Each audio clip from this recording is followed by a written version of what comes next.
The air in my own living room felt foreign. It smelled of lemon polish and something else. The scent of dismissal. Sarah, my daughter-in-law, moved through the room with the brisk, impersonal efficiency of a hired professional. She held a black trash bag in one hand and pointed with the other. My son, Michael, followed her directions like a ship following a lighthouse beam, his face a neutral mask of determined helpfulness. They called it decluttering. They said it was to make my life simpler. Easier. What they meant was they were packing up my life before I was done living it. I sat in my armchair, the one with the worn leather that knew the shape of my back better than my own son did. I didn't help. My presence was a formality, like a silent monarch overseeing the controlled demolition of his own kingdom. My silence was mistaken for consent. It always was. And what about these? Sarah's voice cut through the quiet rustling of cardboard boxes. She was pointing at the mantelpiece. My trophies. There were 7 of them, collected over 40 years. Each one a different size, a different shape, some brass, some silver-plated plastic, all of them mounted on cheap wooden bases. To her, they were just objects. To me, they were anchors in the river of time. The first one, a small, tarnished cup, was from a 1978 Lake Pataskala annual base tournament. I won it with my father. He was alive then, his hands steady, his laughter a gravelly rumble that could scare the fish, but always made me feel safe. I remember the smell of his pipe tobacco and the damp, earthy scent of the lake at dawn. He clapped me on the back, so hard I nearly stumbled. "That's my boy," he'd said. His pride was heavier, more real, than the trophy itself. The biggest one, a gleaming silver fish leaping from a plastic wave, was from the company picnic tournament the year Michael was born. I remembered holding him in one arm, a squirming, crying bundle of new life, and holding the fishing rod in the other. My wife, Eleanor, had taken picture. Her smile in that photo could have outshone the sun. That picture was in a box now, probably labeled miscellaneous. Photos by Sarah's neat, cursive hand. "Honestly, Michael," Sarah said, picking one up and wiping a finger across the base, leaving a clean streak in the dust. "They're just dusty junk. They don't go with the clean, minimalist look we're aiming for at the condo." The condo. The one they'd picked out for me. The one with the beige walls and the view of a parking lot. The one they called my new, easier life. I looked at Michael. I waited for him to say something. To say, "No, Sarah, those are Dad's. They mean something to him." To say, "I remember when he won that one. I was there." To say anything at all. He looked from the trophy in her hand to my face. His eyes held a familiar expression, a weary impatience. The look of a man trying to complete a difficult task so he can get on with his real life. "She's right, Dad," he said, his voice gentle but firm. The kind of voice you use on a child or a senile old man. "It's just stuff. We have to be practical. Dusty junk. Stuff." The words didn't echo. They landed. They settled deep inside me, cold and heavy as lead sinkers. I watched as Sarah, with Michael's silent blessing, began taking them down from the mantelpiece one by one. She didn't wrap them in paper.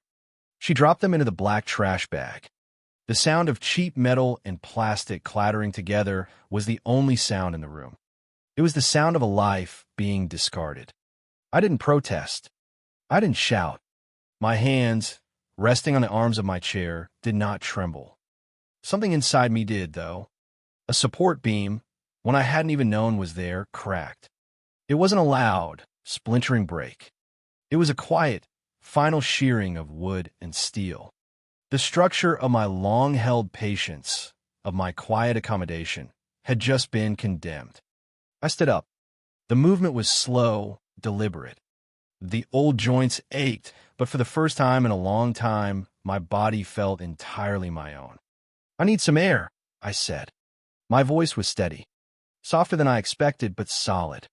"Dad, we're almost done," Michael said, already turning back to a box of books. "I'm going now," I repeated. I walked to the hall closet and took my old canvas jacket from the hook. I didn't look back. I didn't need to. I knew what I would see. Two people who loved me in the abstract, but who couldn't see the man sitting right in front of them. I walked out my front door and closed it behind me. The click of the latch was unusually loud. Final. The drive was silent. My old truck rumbled along, a familiar, comforting sound. I didn't turn on the radio. I didn't want to hear about other people's lives, other people's heartbreaks. I was fully occupied with the quiet shattering of my own. My hands were steady on the wheel. 10 and 2, just like the driving instructor taught me back in 1965. Some things you never forget. Other things you realize you were never meant to remember alone. Memories are not solitary creatures. They need to be shared to survive, to be valued. Otherwise, they just turn into dusty junk. I saw my life spooling out on the cracked asphalt ahead of me. Years of backyard barbecues where I manned the grill, only to have Michael explain to his friends, with a tolerant chuckle, about my old-fashioned methods. Years of Christmas mornings, watching my grandson, Tim, open the handcrafted wooden toys I'd spent months making in my workshop, only to see them set aside for the latest plastic gadget from a box store. Years of offering advice, hard-won from decades of experience, only to have it met with a patient smile and the phrase, "I know, Dad, but things are different now." I had accepted it all. I had told myself this was the natural order of things. The old recede, the new advance. I had made myself smaller and smaller to fit into the ever-shrinking space they allotted for me in their lives. I had become a ghost in my own home, a portrait on the wall of their busy lives. A resource, a babysitter on short notice, a financial backstop, a problem to be managed with decluttering and condos. The beam hadn't cracked today. I realized that now. It had been cracking for years. Today was just the final, decisive splinter. I pulled into my driveway. The house looked the same. A little tired, maybe. The paint on the porch was peeling, a job I'd been meaning to do. But inside the familiar frame, the house felt different. It was no longer a family home waiting for visitors. It was just my house. I went inside. The smell of lemon polish was already fading, replaced by the familiar scent of old wood, books, and coffee. My scent. The black trash bag with my trophies was gone. So were they. A note was on the kitchen table, held down by the salt shaker. Dad had to run. Tim has soccer. We'll be back next weekend to finish up. Left you some lasagna in the fridge. Love, M and S. They didn't even notice I hadn't come back. Or if they did, they assumed I had my reasons and would fall back in a line, as always. I took the note, crumpled it into a tight ball, and dropped it into the wastebasket. I didn't want their lasagna. I went to the kitchen counter and took out the old percolator. It was Eleanor's. She loved the sound it made, the gurgling, sputtering announcement that the day was about to begin. I filled it with water, measured the grounds with a careful, practiced hand. The ritual was comforting. It was real. Each step was a small, solid thing in a world that had suddenly turned to smoke. As the coffee began to perk, filling the kitchen with its rich, dark aroma, I sat at the table. The anger I expected to feel wasn't there. There was no fire, no rage. There was only a profound, cold clarity. It was the feeling you get on a winter morning when the air is so crisp and clean that you can see for miles. I saw the path I had been on, and I saw for the first time that I could choose to step off it. I wasn't angry. I was done. Done waiting for them to see me. Done hoping they would value what I valued. Done being a convenient piece of their lives, to be managed and simplified. The coffee finished. I poured a cup. Black, no sugar. I drank it slowly, feeling the heat spread through my chest. It felt like resolve. When the cup was empty, I washed it, dried it, and put it back on the shelf. Then I went to the small desk in the corner of the living room. I took out a fresh sheet of paper from the drawer and a pen that wrote in a clean, black line. At the top of the page, I wrote a single word. Value. Then I made a list. It was not a long list. 1. Find a new lawyer. 2. Change the will. 3. Reclaim my house. 4. Find someone who understands. I folded the paper and put it in my wallet. It felt heavier than any money I'd ever carried. The next morning, I didn't wait for a convenient time. I opened the phone book, the real one, with the thin, papery pages that smelled of ink. I didn't look for a flashy advertisement. I looked for a name. A solid, old-fashioned name. Miller, Thompson, and Finch. I called the number for Mr. Miller. His secretary had a kind, calm voice. She didn't rush me. She found a slot for me that very afternoon. Mr. Miller likes to help his own generation, she said, and I knew I had made the right choice. The law office wasn't in one of the new glass towers downtown.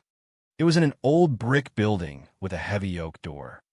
The air inside smelled of floor wax, old paper, and quiet dignity.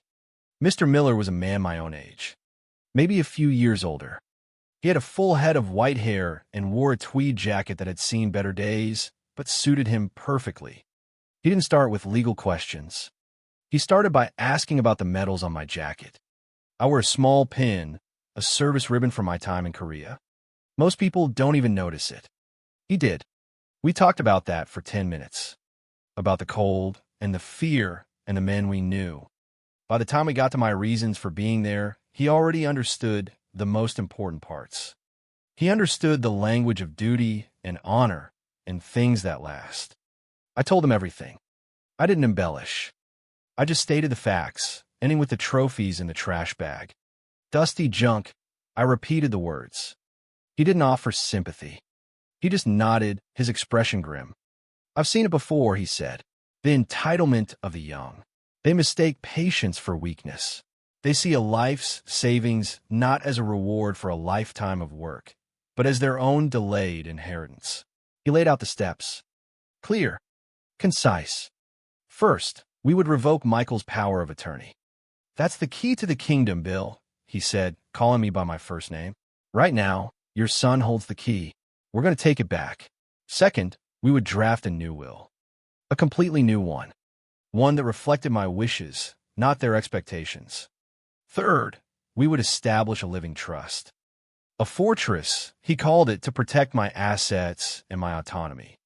I felt a weight lift from my shoulders that I hadn't realized I was carrying. The weight of their plans.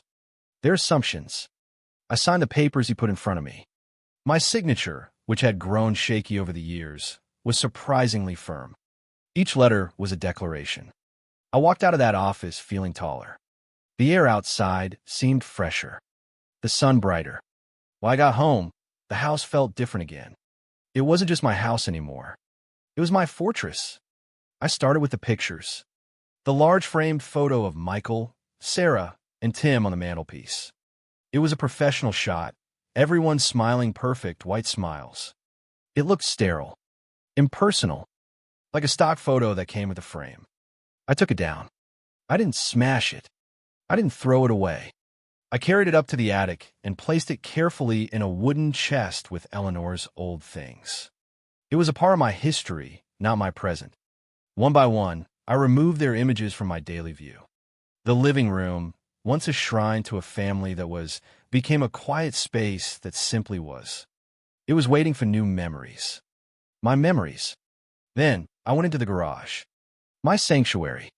The smell of sawdust, motor oil, and old leather filled my lungs. This was a place of creation, of repair. On a shelf, there was a large red toolbox. It was filled with brand new tools, still in their packaging. I had been buying them for years, one at a time. A set of wrenches for Tim's 16th birthday. A top-of-the-line socket set for Michael's 40th. Gifts I was saving for milestones that, when they arrived, were celebrated with things that came from stores, not from Father's hands. I opened the red box. I took out each tool. I unwrapped the plastic, feeling the solid, reassuring weight of steel in my palm. These were not junk. They had purpose. They had value.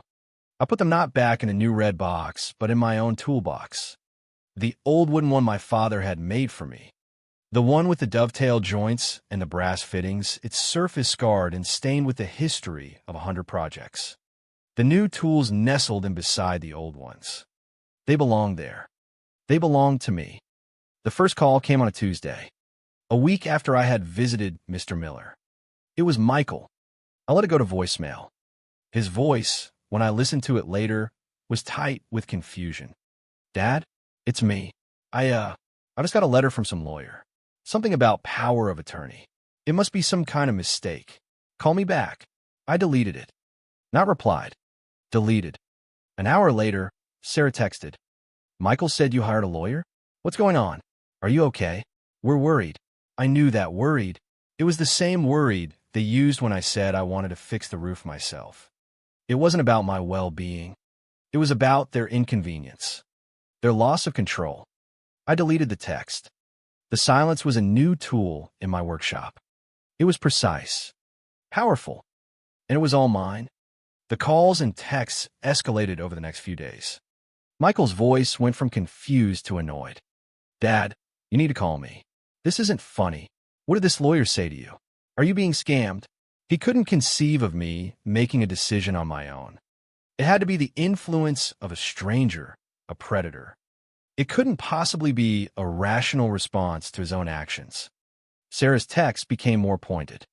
If this is about us cleaning up, I'm sorry if we were a little too enthusiastic. But this is a huge overreaction, Bill. You're punishing us, and it's starting to affect him. Using my grandson as a shield. A classic maneuver. I deleted them all. Each press of the button was a small act of liberation. I wasn't punishing them. Punishment is an act of engagement. It's a way of saying, your actions matter to me. This was the opposite. This was a statement that their actions, their opinions, their frantic attempts to regain control no longer mattered. I was simply moving on. One afternoon, I was in the workshop, finally starting to build the bookshelf Eleanor had always wanted for the living room. The scent of freshly cut pine was a clean, honest smell. The hum of the saw was the only sound I wanted to hear. There was a knock at the side door of the garage. Not the front door of the house. The garage door. I switched off the saw, the sudden silence ringing in my ears. I opened the door, and there stood Tim. My grandson. He was 16, caught in that awkward space between boy and man. He stood there, shifting his weight from one foot to the other, his hands shoved deep in the pockets of his jeans. He wouldn't meet my eye. Hey, Grandpa, he mumbled to the concrete floor. Tim, I said. It was a statement, not a question. Mom and Dad are freaking out, he said. They keep talking about you. About lawyers. I just waited. He finally looked up, and his eyes, so much like Eleanor's, were clear and direct. Mom said something stupid about your trophies, didn't she? The question was so direct, so perceptive, it took my breath away. I just nodded. He kicked at a loose stone on the ground. Yeah, I figured. She does that. Says stuff without thinking. He looked back at me. I am sorry. It was the simplest apology. And it was the only one that mattered. Because it wasn't an excuse. It was an acknowledgement. He saw. Come on in, I said, holding the door wider. He walked into the workshop and looked around, his eyes wide with a genuine curiosity I hadn't seen in him since he was a little boy. Wow, he said, running a hand over the smooth, worn surface of my workbench. You built all this. Most of it, I said. This bench, your grandmother's rocking chair, your first crib. He walked over to the bookshelf I was working on. He traced the line of the wood I had just cut. It's perfect, he said. Not yet, I replied. But it will be. We spent the next 2 hours in there. I didn't lecture him. I didn't complain about his parents. I just showed him things. I showed him how to use a hand plane, how to feel the grain of the wood, how to let the tool do the work. I let him make a cut with the hand saw, guiding his small, uncertain hands with my old, steady ones. He listened. He asked questions. Not out of politeness. Out of a real desire to know. He saw the value. When it was time for him to go, he stood at the door again, that same awkwardness back in his stance. Grandpa, he said, don't let them put you in that condo. It's small, and it smells like air freshener. I smiled. A real smile. Don't you worry about that, son. I'm not going anywhere. He nodded, relieved. As he walked away, he turned back. The trophies were cool, by the way, he called out, especially the big one. And then he was gone. I closed the door and leaned against it, the solid wood at my back. I had found someone who understands. Number 4 on my list.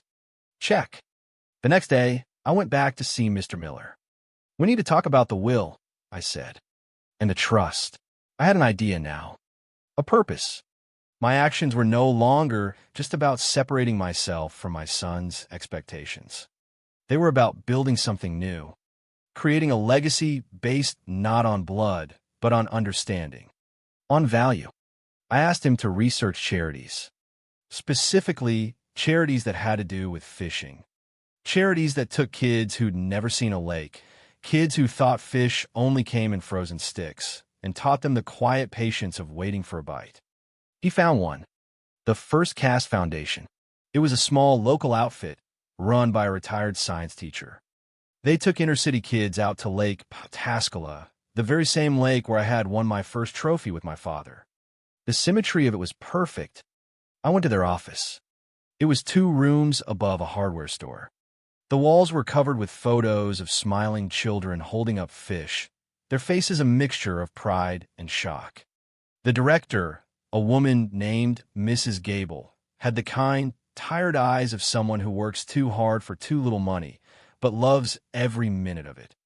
I didn't tell her who I was. I just said I was interested in their work. She spoke for half an hour. She talked about teaching kids that food doesn't just appear on a shelf, about showing them the quiet of the woods, the patience of the water. For some of these kids, she said, her voice soft, it's the first time in their lives they've ever been told to just be quiet and wait. It's a revelation to them. She showed me their equipment. Old rods, repaired with electrical tape. Tackle boxes with mismatched lures. They were making do.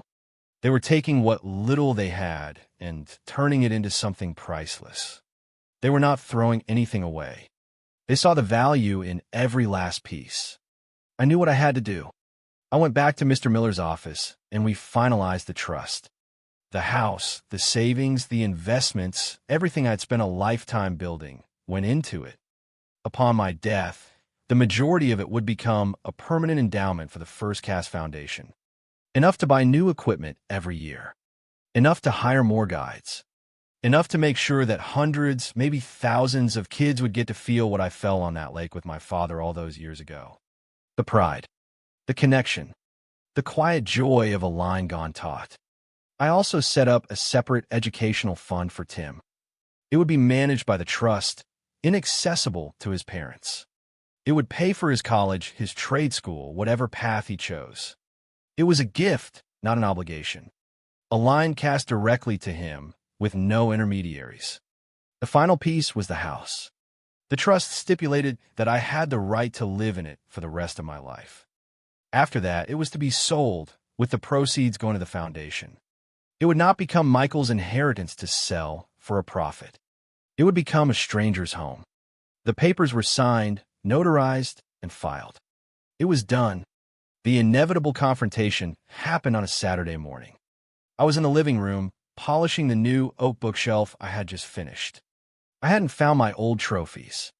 I assumed they were buried deep in a landfill somewhere. So I had started carving new ones. Small wooden fish, each one different. A bass from basswood. A trout from cherry. A perch from pine. They weren't awards for catching fish. They were memories I was carving back into existence. I was polishing a small, smooth walleye when I saw their car pull up. Michael and Sarah. They marched up the walkway with the grim determination of soldiers heading into battle. I didn't rush to the door. I took my time. I placed the wooden fish carefully on the new shelf. It looked good there. It looked like it belonged. The doorbell rang, a shrill, impatient sound. I opened the door. They stood there, faces flushed with anger. "We need to talk," Michael said, trying to push past me into the house. I didn't move. I stood my ground in my own doorway. "We're talking now," I said. "What have you done?" Sarah burst out, her voice high and strained. "We got a letter from your lawyer. A copy of the trust. A charity? You're giving everything to a charity?" "That's right," I said calmly. "Our inheritance?" "Tim's inheritance," Michael demanded, his voice shaking with a rage that was equal parts greed and disbelief. "You're just giving it away? After everything we've done for you? What have you done for me, Michael?" I asked. My voice wasn't loud, but it cut through their anger like a sharp knife. Have you listened to me? Have you asked me what I want? Or have you just made plans for me, around me, through me, as if I were a piece of furniture to be moved from one room to the next? We were trying to help, he insisted. Trying to make your life easier. My life is my own, I said. It doesn't need to be made easier. It needs to be respected. I looked at Sarah. Her face was a mask of indignation. I heard you, Sarah, I said, my voice dropping even lower. I was sitting right there in my own chair in my own house. You picked up my memories and you called them junk. You dropped my life into a trash bag because it didn't fit your minimalist aesthetic. I didn't mean it like that, she shot back. It was a figure of speech. You're being overly sensitive. No, I said. For the first time in a long time, I'm being exactly as sensitive as I should be. I looked back at my son. And you, Michael, you stood there. You heard her, and you agreed. You nodded and said, she's right, Dad. In that one moment, you threw it all away. Not the money, not the house. You threw away the history, the respect. I paused, letting the silence hang in the air between us. The trophies were never about the fish, I said quietly. They were about the time, the effort, the day on the lake with my father, the afternoon with you in my arms. They were proof of a life lived. You decided that proof had no value. So I found someone who thinks it does. Their faces were stunned. They had no response. They had come prepared for a fight, for an argument about money. They were not prepared for a quiet statement of truth. The money is mine, I continued, my voice flat and final. I earned it. My name is on the deed to this house. I will decide what happens to it. I have made my decision. I looked at Michael, really looked at him. I saw the little boy I used to take fishing hidden deep behind the angry, entitled man. A flicker of sadness passed through me, but it was distant, like a storm on a far horizon. There is an education fund for Tim, I told him. He's a good kid. He deserves a future. The rest is going to teach other kids that some things are worth more than money. And with that, I stepped back. I closed the door. I didn't slam it. I closed it gently, firmly. The click of the lock was the sound of a story ending, and a new one beginning. My new life is quiet. It's simple, and it's entirely my own. I wake up when I want to. I make a pot of coffee in Eleanor's old percolator, and I sit on the porch, watching the sun come up. I work in my garage. The bookshelf is finished and filled with my favorite books. The collection of carved wooden fish on the top shelf grows every week. I am reclaiming my house, one project at a time. I turned Michael's old bedroom, which had become a storage room for their cast-offs, into a den. My den, my chair, my lamp, my books. No one else's opinion was sought. No one else's approval was needed. Twice a week, on Tuesdays and Thursdays, I volunteer for the First Cast Foundation. I don't just write checks. I show up. I spend my time in their little workshop repairing the old rods with more than just electrical tape. I show the kids how to clean a reel, how to tie a proper fisherman's knot.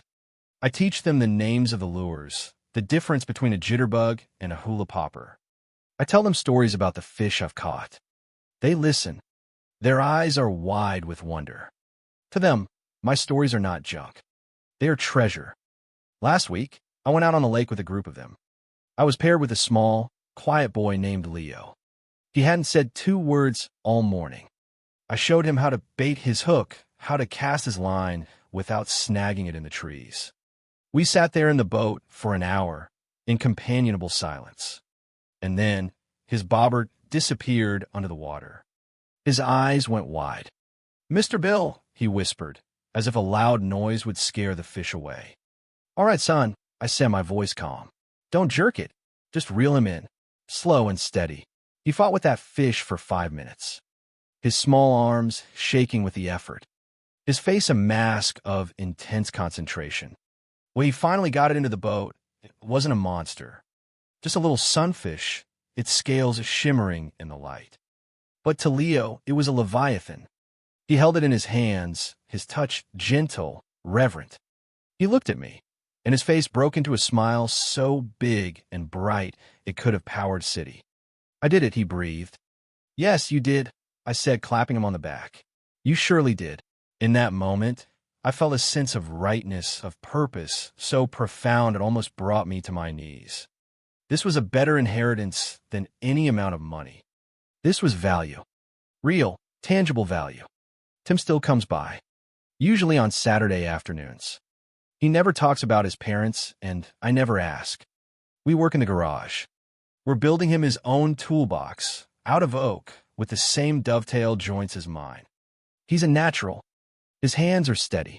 He listens. Last week, I gave him my father's old watch, the one he wore in the war. I showed him how to wind it.